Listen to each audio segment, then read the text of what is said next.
Les constructeurs qui veulent mettre des machines sur le marché de l'Union européenne doivent se conformer à une réglementation unique et obligatoire qui donne les prescriptions à respecter pour concevoir une machine sûre d'utilisation.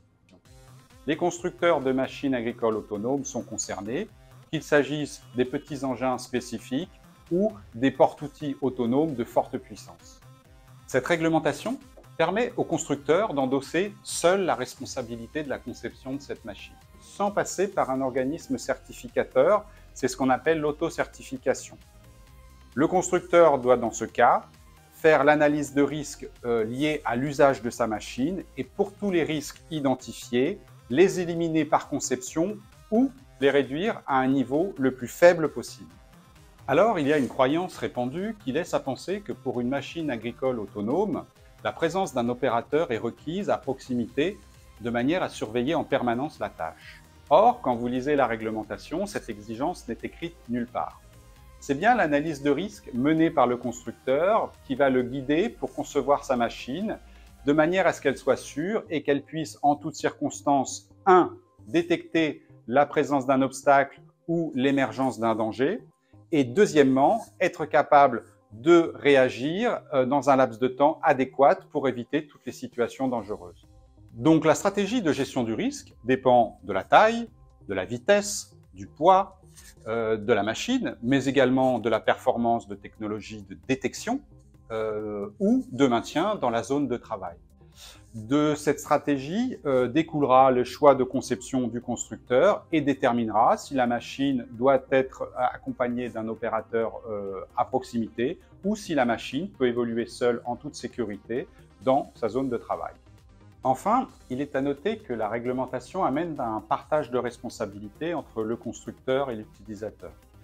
Le constructeur va prescrire les conditions normales d'utilisation, c'est-à-dire les règles à respecter pour la mise en route, mais également les limites d'utilisation dans l'usage normal de la machine avec les équipements et les outils prévus. Ceci étant également analysé dans le cadre de mauvais usages raisonnablement prévisibles. En dehors des conditions prescrites par le constructeur, c'est bien la responsabilité de l'utilisateur qui est engagée. À lui de s'assurer que toutes les prescriptions du constructeur sont respectées au moment où il lance le mode autonome.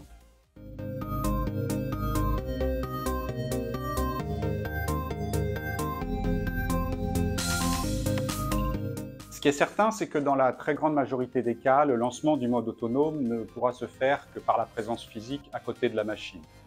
Ne serait-ce que pour régler les paramètres de la mission, entrer les informations nécessaires au bon déroulement de la mission et s'assurer que les conditions sont réunies pour garantir la sécurité, absence de personnes à proximité, conditions météorologiques adéquates, bref, tout ce qui a été prescrit par le constructeur avant de lancer le mode autonome. Ensuite, selon la conception et les prescriptions données par le constructeur, on peut tout à fait imaginer une machine agricole autonome évoluant seule et en toute sécurité dans la parcelle. Là, la machine transmet des données à caractère informatif à un opérateur ou un superviseur qui est à distance et qui est donc informé en temps réel du bon déroulement de la mission de la machine qui évolue seule. Deux cas de figure peuvent se produire. Si la machine détecte un obstacle ou si une situation de danger est détectée, le système va couper le mode autonome, la machine va s'arrêter et se mettre dans un état sûr. L'opérateur à distance va être informé et ne pourra pas relancer ce mode autonome. Il devra venir à côté de la machine, s'assurer que le danger est écarté et pourra de cette façon relancer le mode autonome.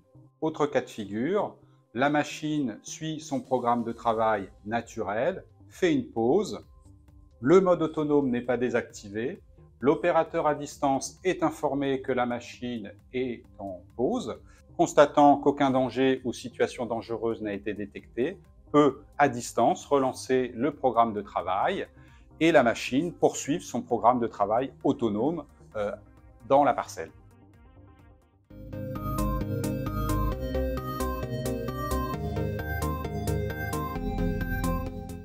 Le futur règlement machine, qui rentrera en application dans 3 ans, précise que pour les fonctions de sécurité qui mettent en jeu de l'intelligence artificielle, une certification par un organisme est nécessaire. Ça veut dire qu'on sort de l'auto-certification. Alors rappelons ce que c'est qu'une fonction de sécurité. Une fonction de sécurité, c'est une fonction dont la défaillance va provoquer une augmentation immédiate du risque pour les personnes. Par exemple, les fonctions de direction, de freinage sont des fonctions de sécurité. Dans le monde qui nous intéresse, de la machine autonome agricole, la détection d'obstacles, par exemple, ou le maintien de la trajectoire seront dans la plupart des cas des fonctions de sécurité. Donc en théorie, rien n'interdit à un constructeur d'implanter de l'intelligence artificielle sur sa machine. Simplement, il devra passer par un laboratoire certifié qui approuvera que le système est conforme. En pratique, ça va être très compliqué puisque les protocoles qui vont définir la manière de valider, d'essai, les normes qui vont décrire la manière de valider le système d'intelligence artificielle, qui, par définition, sont des systèmes évolutifs, n'existent pas et ça va être très difficile.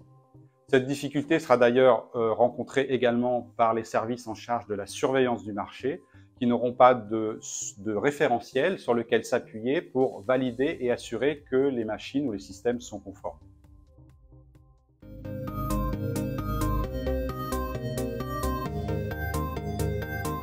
On peut difficilement garantir que parce que c'est un domaine privé, on n'aura jamais l'intrusion de promeneurs, de chasseurs, d'animaux domestiques. Donc le constructeur a deux possibilités. Soit il conçoit une machine qui ne peut évoluer que dans un espace sécurisé par des barrières physiques, murs, barrières, grillages, soit par des protections immatérielles qui vont détecter les intrusions et commander à la machine de s'arrêter.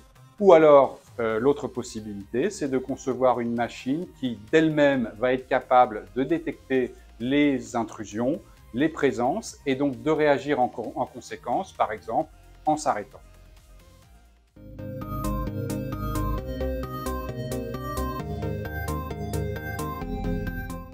Si vous êtes constructeur et que vous voulez faire évoluer une machine autonome prototype, non encore commercialisée, il est très important de respecter les conditions de sécurité associées, à savoir les plans de prévention pour le personnel, les équiper des équipements de protection individuelle adéquats et leur assurer la formation nécessaire, tout en garantissant que lors des essais, on évite les intrusions des personnes non désirées. Si maintenant vous voulez faire évoluer une machine agricole autonome qui est déjà commercialisée, une machine de série, dans le cadre par exemple d'une démonstration, d'une promotion commerciale ou toute autre opération, alors là, les consignes de sécurité sont simples, qui sont ni plus ni moins les prescriptions données par le constructeur pour la sécurisation de la zone de travail, pour le démarrage et pour le déroulement de la mission. Il faut également rappeler qu'une machine agricole autonome n'est pas équipée de postes de conduite. Au titre du Code de la route et de la réglementation française, ce n'est donc pas un véhicule. Tout ça pour dire qu'une machine agricole autonome n'a absolument pas le droit de circuler sur la voie publique en France. Enfin, je terminerai par rappeler que toute personne qui modifie une machine en service est considérée aux yeux de la réglementation comme un fabricant. C'est-à-dire que si vous modifiez une machine en lui adaptant un outil non prévu, modifiant une fonction ou toute opération non prévue par la notice d'utilisation, vous êtes dans ce cas-là responsable et vous allez endosser la responsabilité de fabricant. Donc, n'oubliez pas, modification de machine égale modification de responsabilité.